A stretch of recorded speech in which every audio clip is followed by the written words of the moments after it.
Саламатсыздарбы, урматтуу мекендештер. Акыркы күндөрү мына социалдык тармактарда биздин активдүү жарандар тарабынан ар кандай тынчсыздандыруулар пайда болуп атат. Ушул мамлекет тарабынан көрсөтүлүп аткан гуманитардык жардам канчалык даректүү болуп атат, канчалык эффективдүү сатып алынып атат, баягы баасы боюнча да суроолор пайда болуп атат. Ошондуктан мен сиздерге түшүндүрүп берүүнү туура көрдүм. Атайын ушул муктаж үй бүлөлөргө азык түлүк менен жардам берүү максатында биздин министрликтин алдында депозиттик счет ачылган. Ал депозиттик счетко түшкөн акчалардын, каражаттардын баардыгы комиссиянын чечими менен жерлерден келген заявкаларга ылайык акчалар бөлүнүп берет. Мындан сырткары өкмөт тарабынан 200 миллион сом бөлүнгөн. Ал 200 миллион сом биздин министрликке келип түшкөн ушул жерлерден жергиликтүү бийликтин заявкалары боюнча Минфин аркылуу алардын атайын эсеп счетуна түшөт.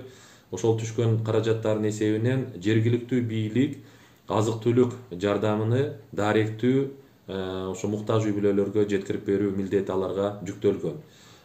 Министрликтин алдында атайын 12-27 түндүк KG автоматташтырылган маалымат системасы ишке кирди. Ал система боюнча бардык маалыматтар, кимден канча акча келди, кимден кандай азык түлүк келди, кимден дагы башка кандай жардамдар келди, бардыгынын учету алынат. Ошону менен бирдикте эле кимге кандай жардам көрсөтүлдү, анын дагы бардыгы тизмеси менен тиешелүү контакттык маалыматтары менен бардыгы системага киргизилет. Мунун бардыгы ачык айкын текшерүүгө мүмкүнчүлүк болот. Ошондуктан эгерде сиздер ушул канчалык эффективдүү иштелип атат бул акчалар деп күмөнүңүздөр болсо, мен сиздерге айтып кетким келет. Ар бир килограмм боюнча, ар бир сом боюнча тиешелүү териштирүүлөр болот. Бул атайын текшерүү кызмат органдары тарабынан дагы, анын коомчулук тарабынан да болот. Ошондуктан мен сиздерден суранат элем, бүгүн ар кандай божомолдорду тастыкталбаган маалыматтарды жазбастан,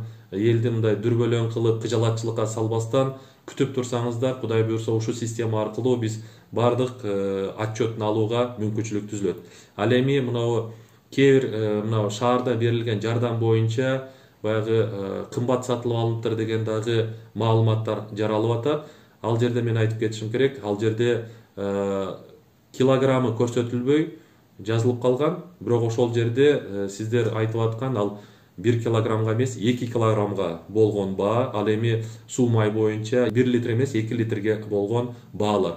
Мен ойлойм, бул күндөр өтөт, эртең ушул системада бардык көрсөтүлгөн жардамдар боюнча тыйынына чейин, килограммына чейин бардык маалыматтарды киргизебиз дагы, тиешелүү адамдардан сурап алып ала турган күн келет.